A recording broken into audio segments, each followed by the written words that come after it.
So Andrew, welcome to our Zoom meeting. Appreciate you being here and taking time out of your weekend. I've told them, quite a bit about you already, at least in our Slack group. I posted links to your website and your podcast and things like that. And I actually just told them a story because we started our meeting about a half hour ago. I told them a story about our Zoom call we had. I feel like it was a year ago, but it may not be that long ago, 8-9 months ago. And you were super helpful to me with a lot of great tips and advice on kind of building a brand as far as website, social media, that kind of stuff goes. And I'm still very thankful, Andrew, that you took the time to talk to me about your experience, your journey, and give me that information. But in that conversation, and I don't know if you'll even remember this, Andrew, we were talking about something, and you mentioned Ryan Pineda, and you asked me if I was aware of him, which I wasn't, and you said, that I should check out his TikTok or Instagram or something, YouTube, which I did. And then since then, I've been kind of strategically and consistently reaching out to him to try to get him to be a guest on this Zoom call. And just today we finally booked it. So he's going to be a guest on the Zoom call in a couple weeks. So thank you, Andrew, for making me aware of Ryan. He'll be another awesome guest, just like you will be, I'm sure. So, Andrew, what we have here, just a reminder, is a group of young, aspiring real estate investors on this call right now. To my knowledge, nobody owns a property yet. They're all on their journey to buy their first property. Many of them, if not all of them, probably at least 95% of them are going to be doing house hacking as their first property purchase, that awesome strategy that you know so much about. And so I think that'll probably be most of what our conversation is around today, but we can definitely go into some other things too, because you're doing a lot of other successful things as well. So I'd say most of them are between 15 and I think we have 23 today, years old, from all across the country. So what we usually begin with, Andrew, is just to have you kind of take the mic and tell everyone kind of your story, your journey. We're shooting for maybe like 10 to 15 minutes, and share your story with them. And then we'll go into a Q&A. That's what we normally do, and it works pretty well. So if that sounds good to you, Andrew, we can switch gears and have you take over. Yeah, awesome. Sounds good. Well, I'll start rolling, and if there's questions along the way, feel free to interrupt, but I'll try to shoot for under 10 minutes, and that way we can get into all Q&A about house hacking and real estate investing. So a lot of you are high school age, college age.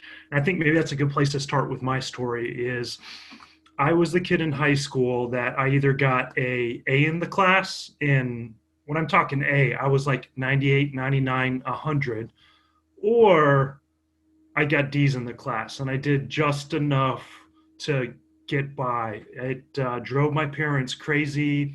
My mom just absolutely hated it. But what I realized was early on, there was classes I liked and teachers that I liked that were super engaging, and it was something that I thought was interesting, and they would engage me back sort of and do things like this, where I found it fascinating, and it was really easy to get an A. In the classes I didn't like, I did enough to get by and essentially pass the class. I didn't really want to go to college. My parents, my dad was engineer from Michigan State, went on to work with IBM for almost 30 years before the division he worked in got sold to Lenovo. So, even from a very early age, we already had computers in our household, but I just didn't want to necessarily go that traditional route. And I almost went into the military, but I was a good son and listened to my mother and didn't want to make her go absolutely crazy, because she was very much against it. And I tried a semester at a community college, and it just didn't really work out very well for me. The idea of going to school to just go to school when I didn't know what I wanted to do. I didn't want to spend my money. I didn't want to waste my parents' money.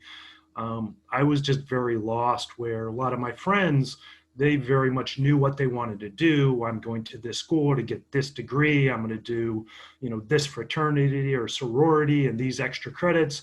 So then I could go on and have this career and that'll be my life. I was very sort of lost in this period. And the jobs I had through high school were cooking in a kitchen, which I really loved, cooking and making food for other folks. But one of the things I learned early on was I liked being able to work harder and smarter than someone else and get paid more.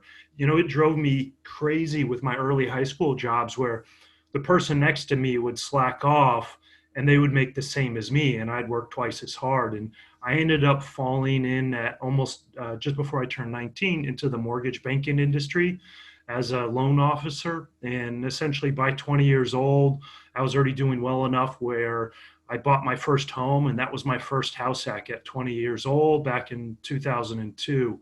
And again, it was just this idea of like, if I worked harder than the next person, I got paid more. And I loved that idea. And I love the fact that if I wanted to slack off, I didn't make any money, and that was on me. And I ended up by 23 was a partner in a mortgage company, had a really serious girlfriend, had the business. And by 25, I had what was essentially a quarter life crisis where all of a sudden I realized, oh my God, is this going to be my life for the next 30 or 40 years?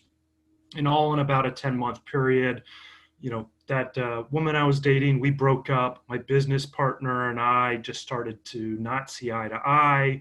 And I essentially ended up walking away from the business. And then here I was in the summer of 2008, while the financial crisis was sort of melting the world down. I took a volunteer trip instead of doing the normal 4th of July vacation and going and getting drunk like most 20-year-olds do at the beach for 4th of July. I went and volunteered in Cedar Rapids, Iowa. And I would spend a couple weeks basically cleaning out flooded homes. And what I very quickly realized was this type of work, disaster response work, aid work, humanitarian aid, was just really, really amazing stuff. I felt great about what I was doing. I felt like I had a purpose, but you don't make any money doing that. And, I was previously making great money, but not happy with life, and ended up having this transition where the founder of the nonprofit I was volunteering with, I ended up raising some money from them. And what ended up being about 80, 90 grand worth of money I raised for them in 6 months as a volunteer. He said, Andrew, we're a young nonprofit. We're growing. We do disaster response work around the world. You just raised a bunch of money for us. We never had anyone do this for us before. Do you want to come on board? And I was like, well, I don't really know what I'm doing. And he's like, well, we don't either. So just come on board and we'll figure it out as we go. And what started as sort of a 6-month contract at a $800 a month stipend to $2,000 a month ended up being where I spent 5 years with that nonprofit. And I did aid work in places like Haiti, all the way to Indonesia and Philippines and across the US. But along that period of time, I realized this work is so awesome, but you don't make any money. I liked having that financial security that I had when I was in mortgage banking.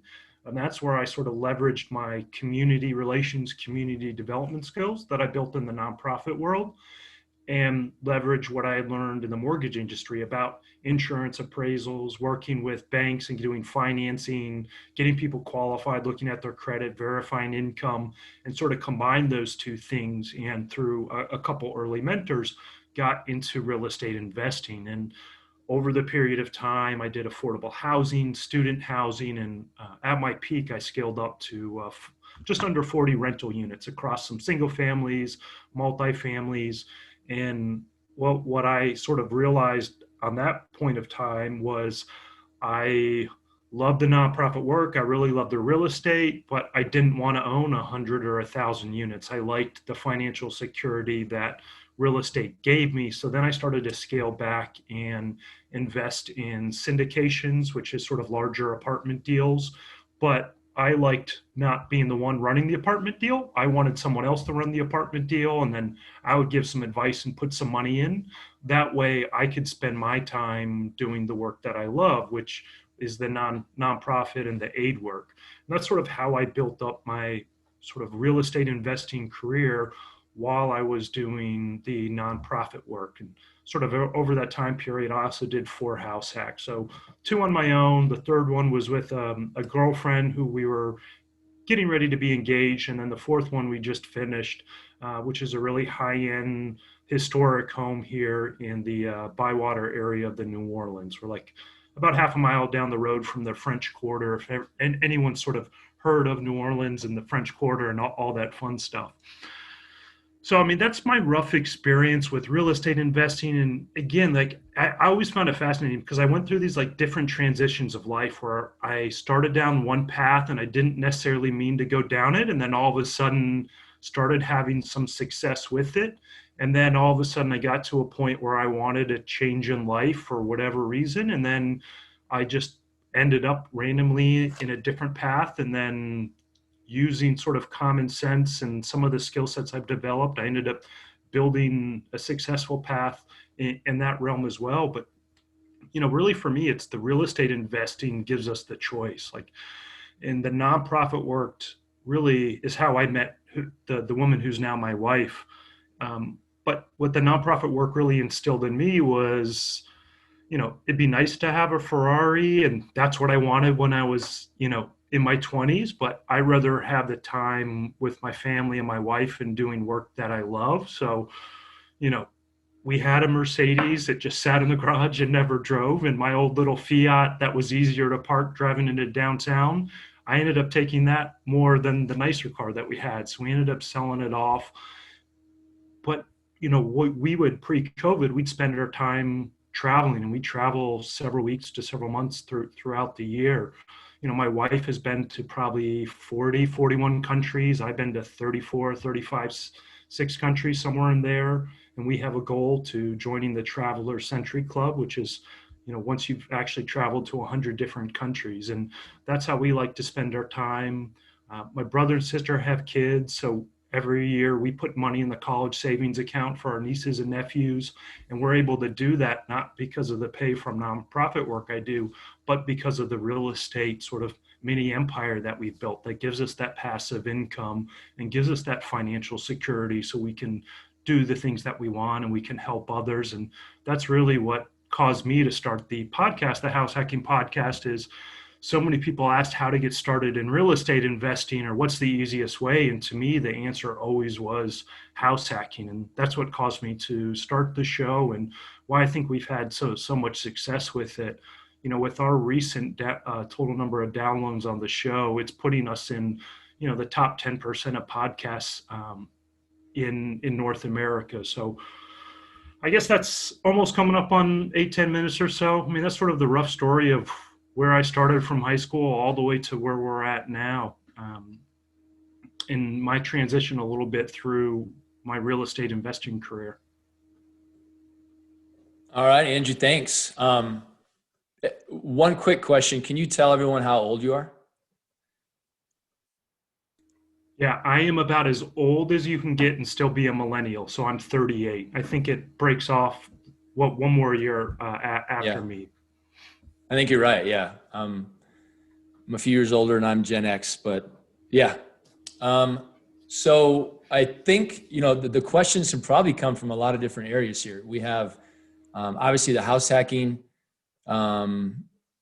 subject that we could talk about, but I think, and I didn't know all of your story, Andrew, so that was really interesting to me too, that so much of your life was spent in the nonprofit world. And I think you might get some great questions around the mindset of giving back and helping others, because this Slack group definitely has a strong foundation, I think, in that mindset. So you might get some great questions there too. I'm hoping can I just do a shout out to, I think it's Benjamin Carver, who said he loves our new podcast intro. So thank you. We had a lot of people that didn't like the first one, which I used to DJ electronic music is sort of why I went that route, but I really love the new one as well. So thanks, Ben. Yeah. Awesome. So I think some house hacking questions might be coming your way, some of the mindset questions around helping others. And then also you kind of breeze through it, but I'm hoping that they ask some questions about how you went from, really just 2 or 3 properties all the way up to, I think you said now you have 40 units. Yeah, 2016, I hit 40 units. We're back down to 6, one of which we're living in. Oh, so you sold a bunch off. Now, I guess, is that number including the syndications you were involved in? Nah, so I don't count that. I have this little personal like weird thing where a lot of the marketing you see for multifamily, people will talk about how they own 1,000 units or 2,000 units. In reality, they might control it, and there's a dozen or 100 other people that are invested in that. So like when people ask me how many units I own, I just talk about the ones that I personally own. But I'm invested in, I think, 7 deals right now that represent probably close to 1,000 units. But in just one deal that could be 200 units, I'm one of 40 people that are invested in it. Yeah. All right. So I definitely see some questions around how you grew your portfolio so fast, and then maybe some questions even about syndication. We'll see what they come up with. So, Andrew, if you could turn on your chat, maybe you already have. What seems to work best is the members will post questions in the chat, and then you can just work your way down the list. And the downside to this, though, Andrew, is that it's really kind of just you talking for a while, Yeah. answering the questions, and they're not chiming in, but it kind of takes away the issue of people kind of talking over each other. So if you ever need a break, if you're talking and this is going on and on, which we have about 45 minutes left, feel free to just take a break, drink some water. We can have a sidebar if needed, so that you're not wearing yourself out. But I see there's some questions in there already. So Yeah, I got the chat pulled up if you want me to get started. Sounds good. Awesome. So Sarah has a couple in here. How'd you learn to landlord?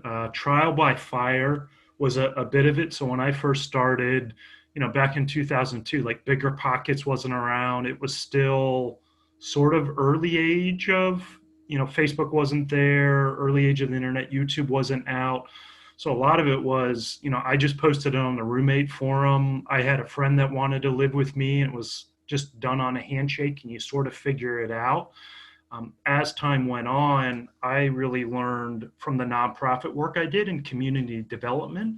We worked in interesting places like Kibera, which is a slum of Nairobi, Kenya, to Haiti, Indonesia, Philippines. And I think everyone has this unique selling position or opportunity if they just sort of look of say, hey, where do I have experience and how can I use that? And what I learned was interacting with folks from different cultures.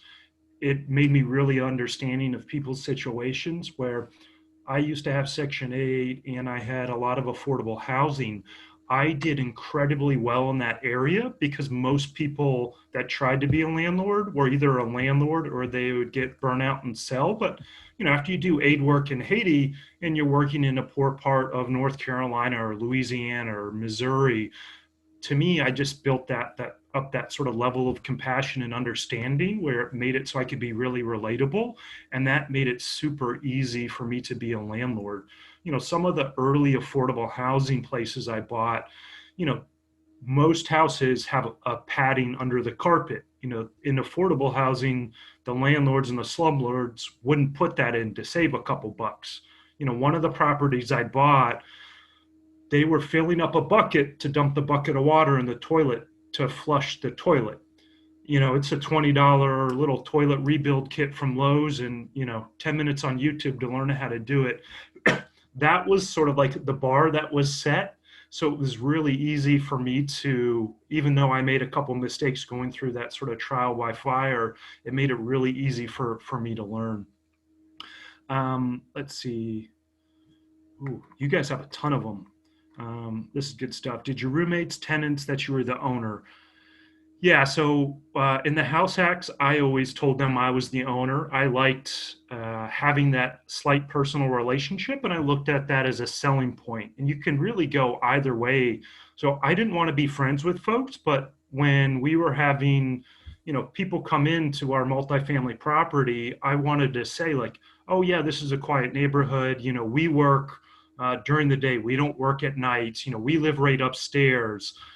And to me, that was a nice filter because all of a sudden someone could say, oh man, I want to party like crazy, but the owner's living upstairs. So then they just wouldn't come or apply. So I liked it and I used it as a leverage.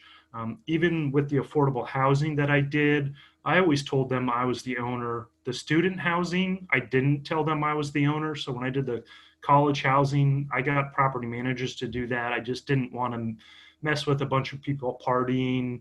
Um, so you can really just sort of leverage it how you want. What lessons did you learn about landlording in your first couples of years? The biggest lesson was always have more capital or reserves than you think you need. There was a lot of times where I got tight on money because I went into a project that ended up being bigger than I thought it was. So having that contingency. All right, what advice could you give us when you're in those lost periods of life? Ooh, that's a really good one.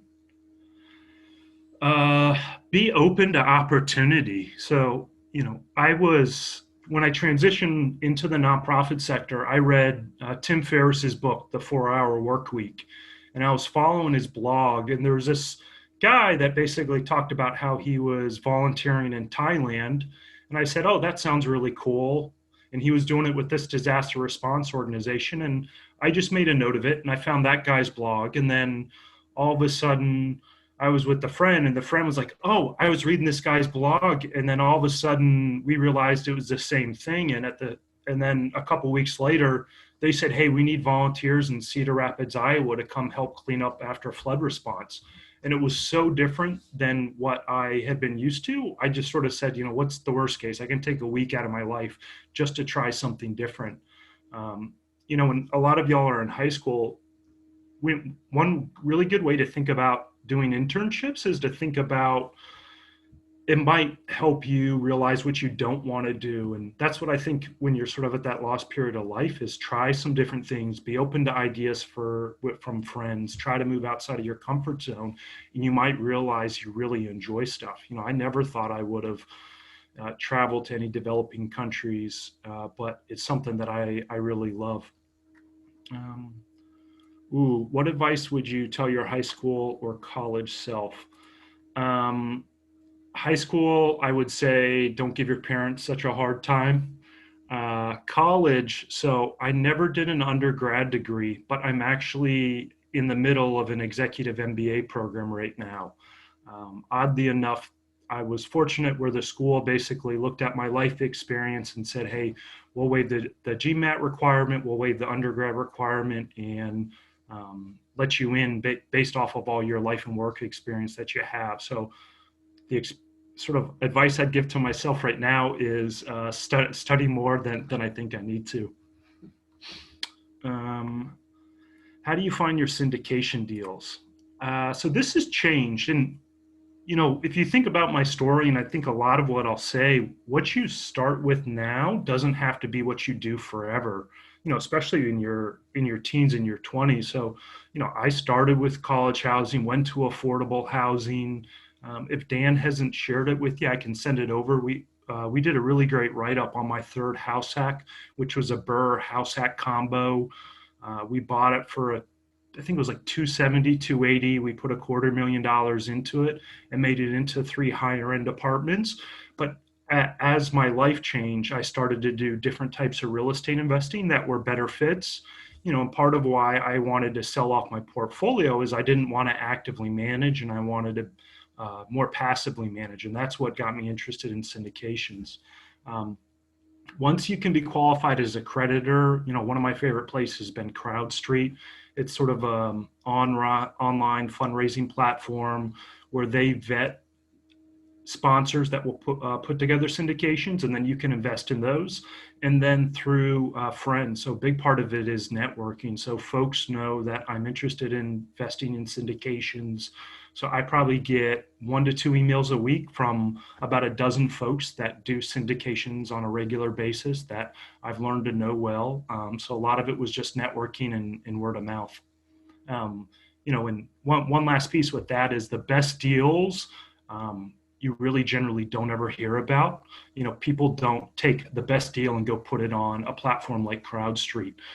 If a deal is super solid, they have a couple key people that they can reach out to and will fill that deal before it is done. And that's even something with wholesalers. I'll add in. A lot of folks will try to, if they're interested in buy and hold or flipping, will get on a list with a wholesaler. You've got to have a really strong relationship, because every amazing wholesaler that I've known, as soon as they have a good deal, they only have to text one person, and that person is replying back, hey, that fits my criteria. It's a killer deal. Let's close, end of the week. So I guess that's sort of a long answer to the how'd you find your syndication. So next one is, how'd you get the capital to invest in your first several house hacks? The first two, I essentially didn't have to put any money down. I think I was in maybe $2 or $3 grand. So the way we structured it, one was a builder's. The first property I bought was a townhouse, and the builder had their own in-home lender. They offered 100% financing, and then we asked them to pay some closing cost credit. So, I think I needed to come to the table with $2 or $3 grand. The second one, I did an FHA loan, so I only needed the 3.5% down. But we had the seller pay all the closing costs. And then there's a down payment assistance program where we could raise the loan amount and the purchase price for a couple grand and build that back in. So same thing, I think I was in the property for $3 grand or $4 grand. And that was just money I was able to save over a period of a year or two. The third house hack, the Burr house hack combo, we used hard money for that one because it needed a lot of renovations. It was, we gutted it completely down to the studs. Did you have trouble financing your first deal? No. So because I had a job and I didn't buy a bigger property than I wanted, it was pretty easy to do.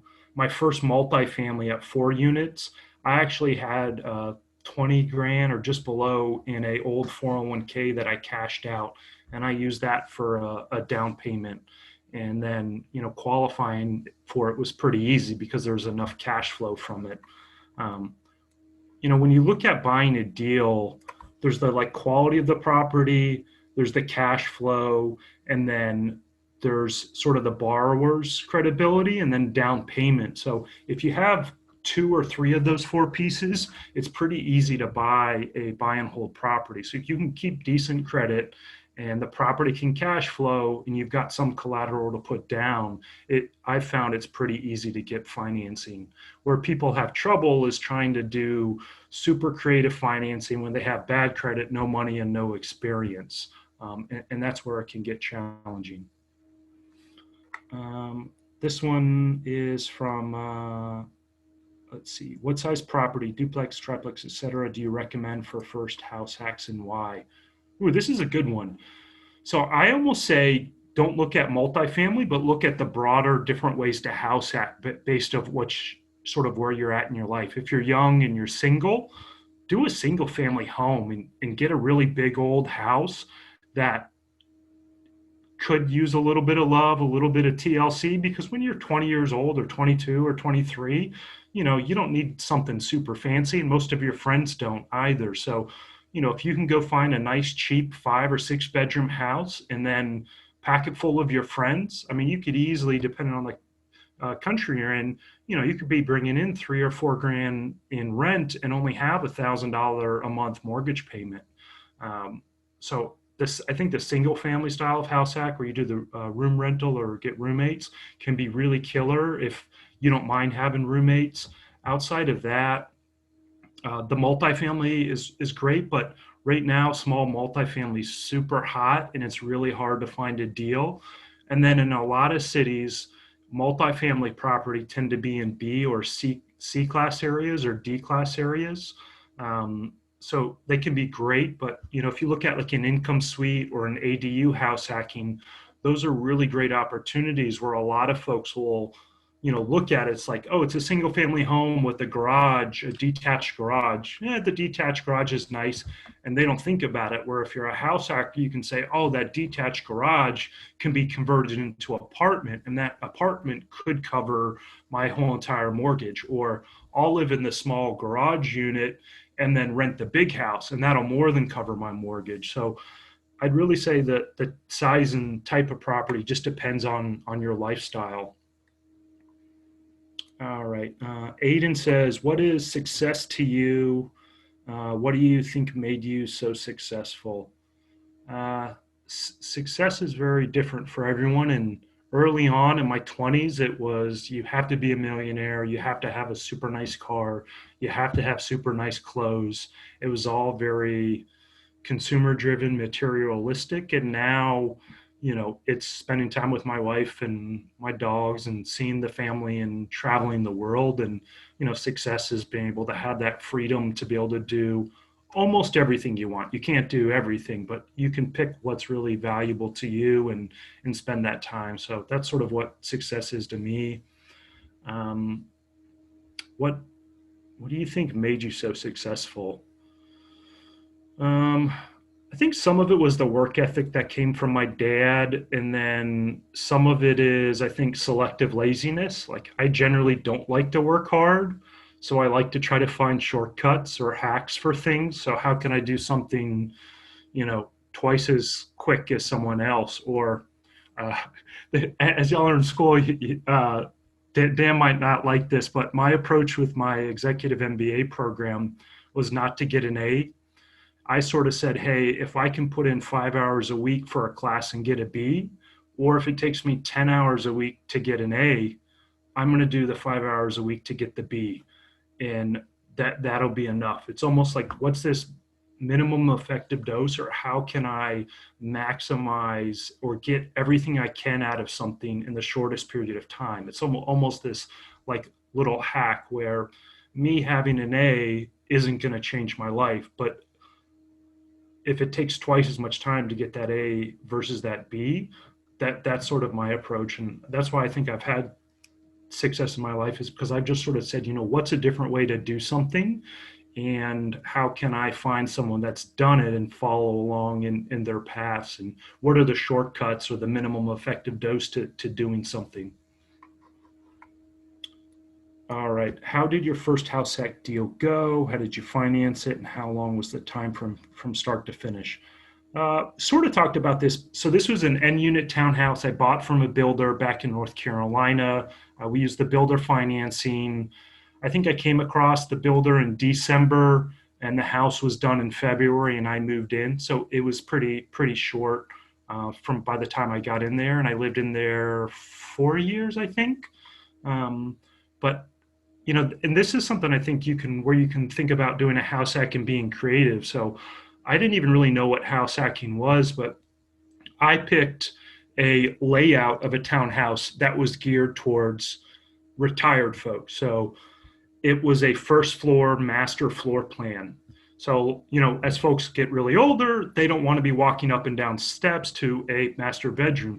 But I realized, hey, I could live downstairs and I could take the 2 bedrooms upstairs, make one a second living room, and then one rent as the bedroom. And I essentially rented the upstairs, and then I lived downstairs, and we only had to share the kitchen. But I immediately had this thought of like, oh, well, we're not going to show you this one because it's only for folks really in their 60s like this. And I was like, no, I want to see it. And then to me, it just sort of clicked of like, hey, this actually makes sense to me. I think I was the only person under 50 that bought that model in the community, but it ended up working out really well. Oh man, you guys are on a roll. There's tons of good ones in here. All right. Ben says, what are your feelings towards syndications? I know it's a buzzword right now, but do you feel it's too saturated? And would you encourage investors to get involved in syndication as an operator? My overall feelings are there's a middleman who's running the deal. So you're not going to make as much if you could do it on your own. So it just sort of depends on where you're at in life. a lot of the marketing around syndications that you'll see like on Facebook or Instagram or on YouTube, I think is a bit misleading. So, someone will say like, I own 2,500 units. And while I guess it's technically true, the average person that doesn't understand real estate thinks, oh my goodness, they own 2,500 units. They own, 500 million in property. They're worth 500 million. Where if y'all study real estate, you probably realize, okay, so there's 2,500 units. It's across a couple different properties or maybe a dozen properties. Yes, the total asset value is 500 million, but realistically, they probably got 400 million in loans, and they, might have 200 or 300 investors in that whole portfolio.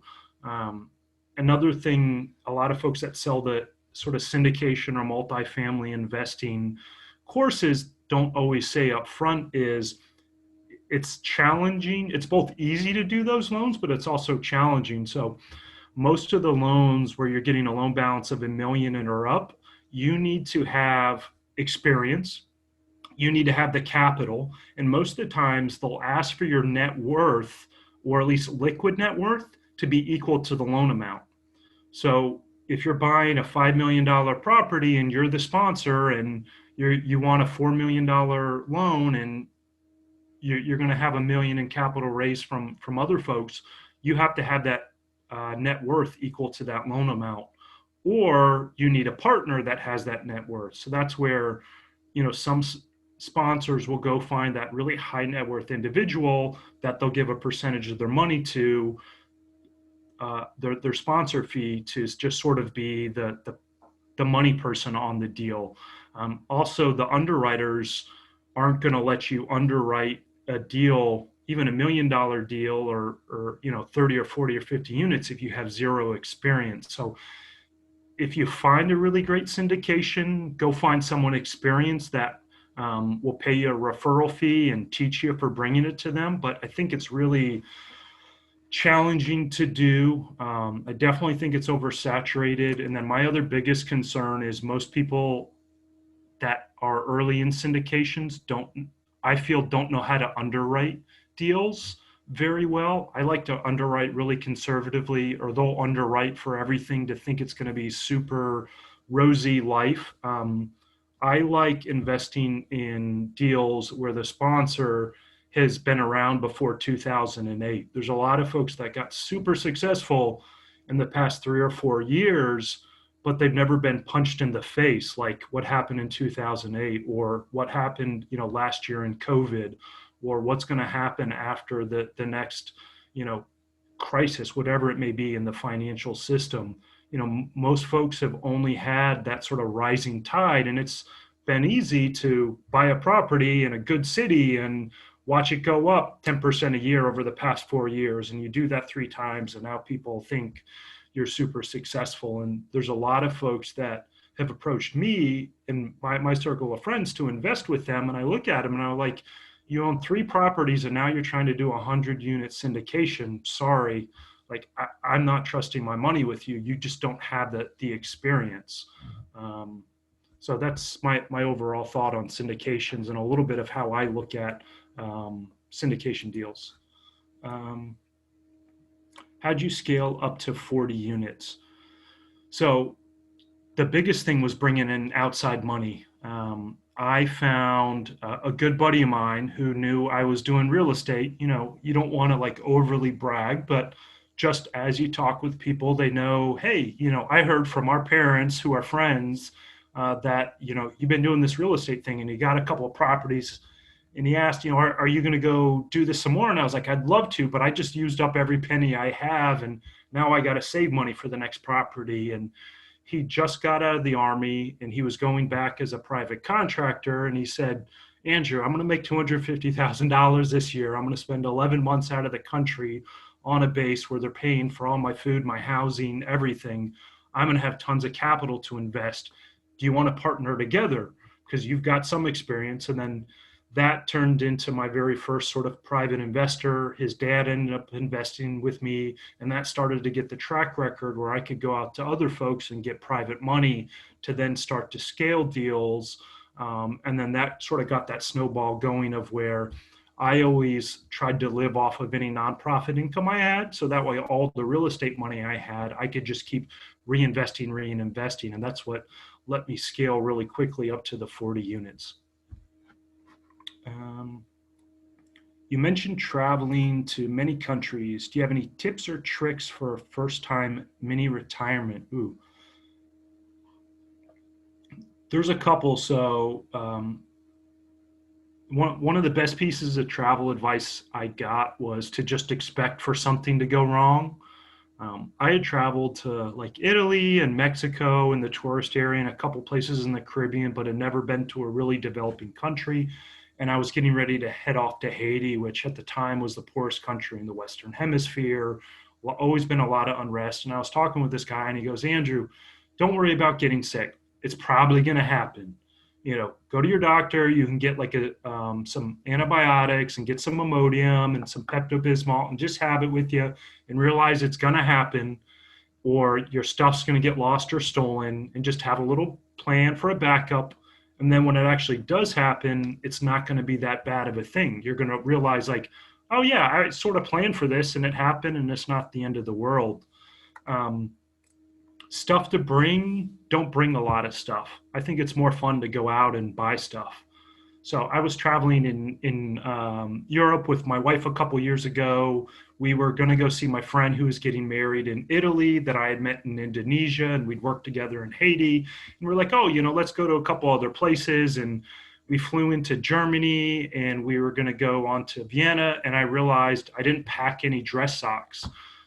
Not the end of the world. So I spent an afternoon going out shopping in Frankfurt, Germany. It was a cool experience of like going and getting lost and then finding a shop of like, okay, and then trying to communicate with someone of like, yeah, I want these socks, how much? And they didn't speak English, and it's sort of a fun adventure. And then on the way back, I found a really cool pub where I could grab a beer and had some food. And then it just makes it sort of a fun experience. So pack the minimum, and the rest you can find or buy on your way. And it's sort of a fun part of getting to know a country or a city or wherever you're at. Um, Locations, I love Italy. I've been there 5 times. Um,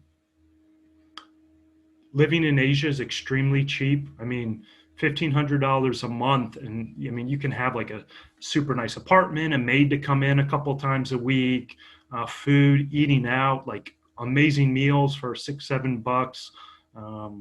So I'd say think of Asia as a good location to do a mini retirement. What age did you become financially free? Um, this was 2015.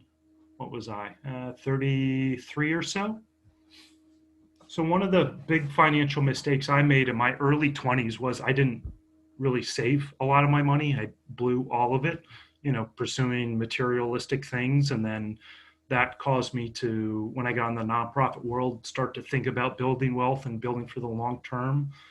But it was sort of when I got around those 24, 25 unit mark that I realized, hey, there's enough passive income coming in to cover, my housing costs, my food, all my bare basics. And then that just gave me more flexibility in life.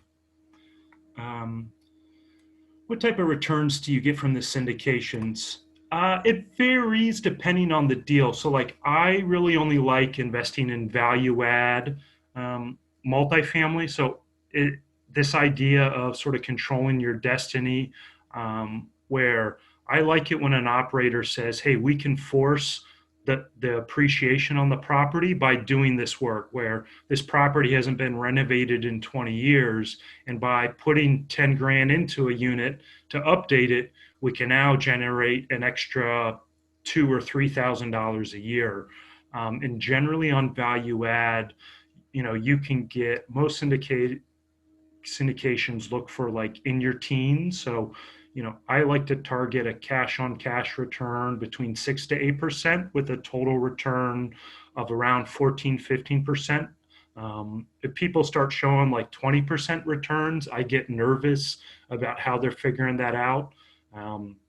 I also don't like new construction because it can take 1 to 3 years for a new apartment or a new office building to go up. And there's a lot that can happen in that period of time. And I like cash flow now, but I like 6 to 8% cash on cash because I know based off of what I have invested, if I have 6 to 8% cash on cash return, that is more than enough money for me to live off of. And then the total return is just sort of upside down the road. Um, what is the best way to network if you're young and if you haven't done any deals? Right now with COVID, it's a little tough. I think what you guys are doing here is great. Um, I'd say soon as your local real estate investors association starts meeting again, try joining. I think it's great to form relationships online, but unless you're going to invest out of state, unless, like, perfect example, if you want to invest in New Orleans, it might be helpful to know me, but by joining a local RIA and going to the local real estate investors association meetings, you're going to meet realtors, insurance agents, contractors, wholesalers, flippers, all in your local community. And that FaceTime is more important, going to be more valuable networking than, meeting someone online with that you're going to get along with and maybe you'll enjoy having a relationship with them. But it's sort of hard to, you know, you can't call me to get general advice if you're doing a deal in Denver. I can give you the broad strokes of doing house hacking and best practices, or could help with some deal analysis, but it's the other investors that are going to say, hey, don't buy on the other side of that street. The reason it's so cheap is because that's a drug zone, where you need that local intimate knowledge. So that's where I think networking and having that's going to be really important. What lessons did you learn from working for a nonprofit? I think the biggest is money makes the world go round, but uh, materialistic things don't make you happy. I was um, more happy doing work in like Haiti and traveling in Central and South America with very bare necessities than I was previously when I was working in mortgage banking. And I always thought it was interesting to like all the amenities and things we have here in the US. And we tend not to be very happy with all this stuff where there's, when I've been in Africa and you'll see kids playing out on the Masamara with a little wheel and a stick and like they're ecstatic. And you're like, that's pretty cool that they can find happiness. And we have all this junk that we think makes us happy. Um, so I think there's some of that compassion and gratitude is what I learned from the nonprofit, and being happy with simple things. And then what's some of your favorite countries? Italy's my favorite one. My wife and I guess it's 2 years ago now, we went to the Middle East. So we did Qatar, Egypt, and Jordan. We went to Wadi Rum and then Petra in Jordan, which has probably been one of my coolest trips here in the past couple of years. It was just absolutely phenomenal. Ever since my dad and I watched Indiana Jones and the Last Crusade when we were younger, there's the scene that they filmed in Petra in Jordan. I've always wanted to go. So that was a really, really cool trip. This is from Jabbar. What is your take on getting into a lot of debt for cash flow? This is an interesting one. So some of it depends on where you're at in life, I think. So in my late 20s, when I was investing, I didn't mind being investing at 100%. I didn't mind being very highly leveraged because I was young and I was single, and worst case scenario to me wasn't that bad. Where now, I don't like a lot of debt.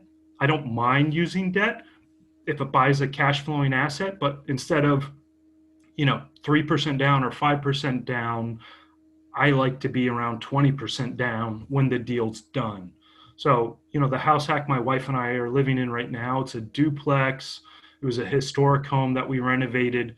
We actually bought it with an FHA loan because we needed to put about $100,000 of work into it, and we wanted our cash to fix the place up. So I used the FHA loan to put very little money down to buy it. Then we used our cash to fix it up. We drastically increased the value. We then refinanced out of the FHA loan, and now my LTV on the property is super low. And then I was able to do that to get some of my cash back, but I wouldn't have left it at that high LTV. So I guess the long answer there, the short answer there from that long answer is I think debt's good if you're buying cash flowing assets. Just make sure you have the reserves and you underwrite the deals conservatively. That way, if the market uh, does have a pullback or there's a weird issue like COVID happens and people can't pay rent for a while, you're able to carry that debt through short-term challenges. Do you invest outside of real estate? Yes. So I went super heavy in real estate, and 95+% of my net worth was in real estate. And then I made a conscious decision to start investing in equities, stocks, bonds, all that fun stuff. And then started transitioning to building my own business, expanding 5iREA and the podcast.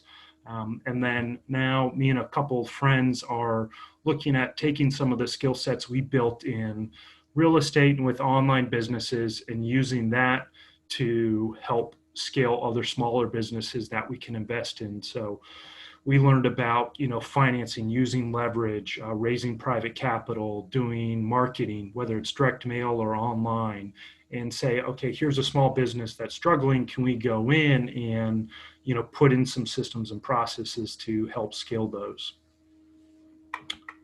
What is your podcast called? So it's called, really simple name, The House Hacking Podcast. And it's all about house hacking. That was from Joe. Jabbar said, when you said total return, is that IRR? Yep. So I look at 14 to 15% compounded annually.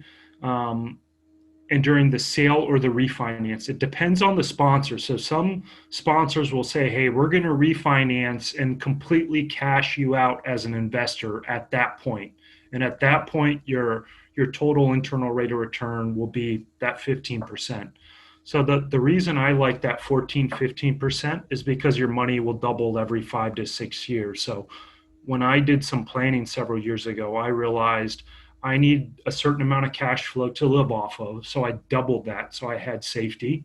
I said, that's what I need for my cash on cash return. And then if I want my total money invested in real estate to be to a certain point, by the time I get to 50, I want it to double every 5 or 6 years. And so that's how I looked at my return. So if someone says, Andrew, like new construction, I mentioned a lot of times new construction will have a cash on cash return of 0% for the first 1 to 3 years while they're building. And then the cash on cash return will go to 6 or 7%. And it might have an internal rate of return of 20%. That would be a deal that I would pass on because it doesn't meet my cash on cash return. Where, someone could come to me and say, hey, we've got a deal that does 12% cash on cash and, 14% total return. That's a deal that I would look at because it's meeting that return. So as long as it's meeting that 6 to 8% cash on cash or higher, and the internal rate of return of 14 or 15%, that's really what I look for in why. Do I have international real estate investments? No, but my thoughts on this are yes. So part of the executive MBA program that I'm in is actually a international Masters of Management Global Executive MBA. So it's a dual degree program where I'll have a degree from Purdue and I'll have a degree from TIAS, which is a leading business school in Europe. So I specifically looked at that program to help broaden my global experience. So all the aid work I've done, the traveling we've done, and we were supposed to have residencies last year in Europe. So part of the time before and after the residency, we are going to be looking in Greece and Portugal as potential investment opportunities. And then part of one of the things when you invest internationally, there's some countries that will give you a green card or a visa if you invest a certain amount of money in the country. And it's sort of called a golden visa or an economic visa.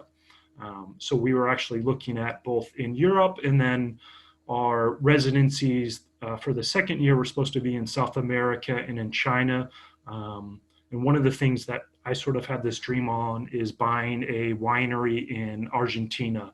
My wife and I spent time in Chile and Argentina, and we love Malbec, a type of wine from Argentina. So we thought it'd be pretty cool to have investments in North America, South America, and then sort of in Europe to be globally diversified. But that's sort of more in my 40s and 50s. You know, the winery internationally is probably in my 50s. Would you consider yourself handy? Or I had to pick up. Yep. So when I first started, I used up all my cash, but I had more time than I had money. So I learned to do a lot of things on my own. I really didn't like doing electrical and plumbing, but I learned to hang kitchen cabinets. I learned to tile floors, put in laminate, do hardwood. I learned to put in new replacement windows. When I was building my portfolio early on, I had a professional paint sprayer because I could go in a day spray an entire apartment and then go in the next day and do trim and cutting in all the paint in the corners. So I learned to do a lot of the work early on when I had more time. Now I tend to be tighter on time, and the free time I have, I'd rather spend with my wife or travel. So I don't really do a lot of work anymore.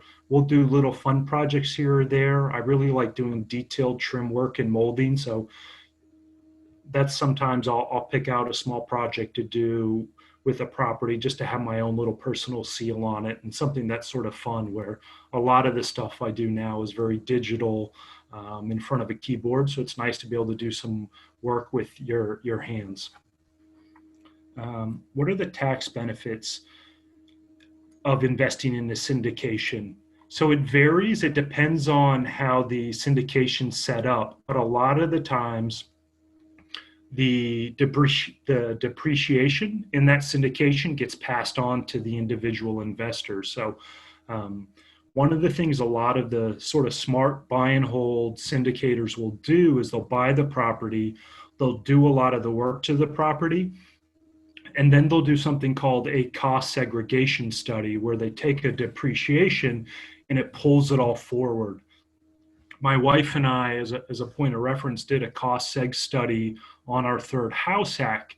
And in a single year, that cost seg study gave us about $90,000 a year in write-offs from the year we did that cost seg study.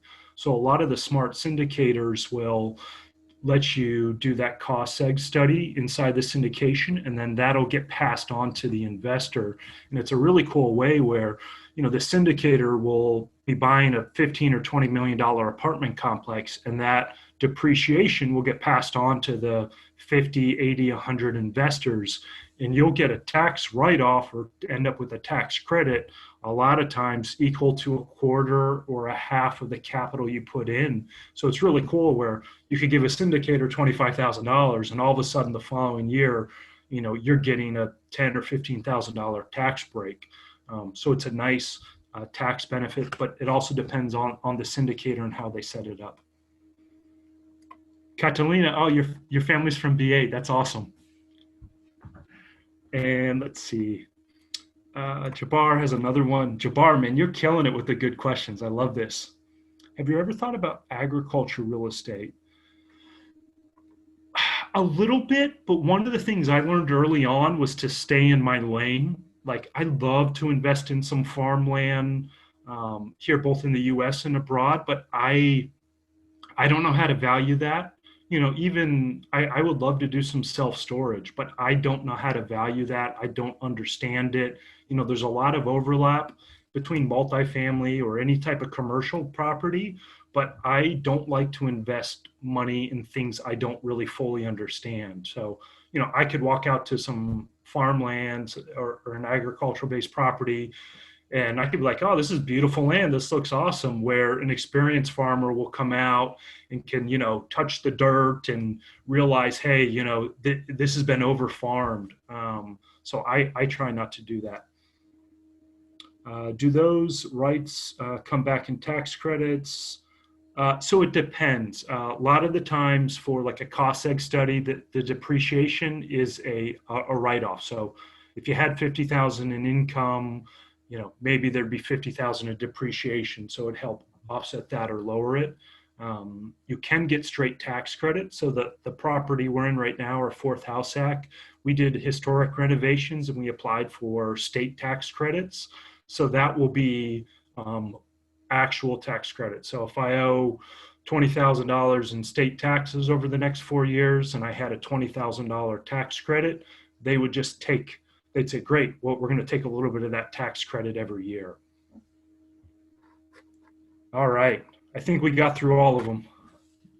Andrew, great job, man.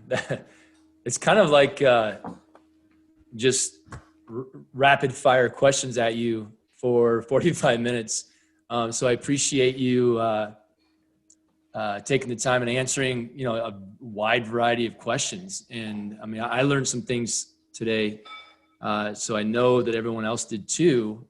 And a fascinating story, actually, how you got into real estate through just some crazy life turns early on in your 20s, completely changing your career and then starting to work for a nonprofit, and how real estate was a huge part of your net worth and now not so much. So, I mean, it's still a big part, but you're diversifying your investments a lot more now that you're a little bit older. Great questions from the members, all of you. Good job. Andrew, thank you again for spending your part of your evening with us. We really, really appreciate it. Hope everything down there. It looks like you have about 17 people on the call. Is that right? Is that usually what you have? Yeah, that's about what we usually have. Yeah. Cool. Well, if we have a product coming out the first week of April.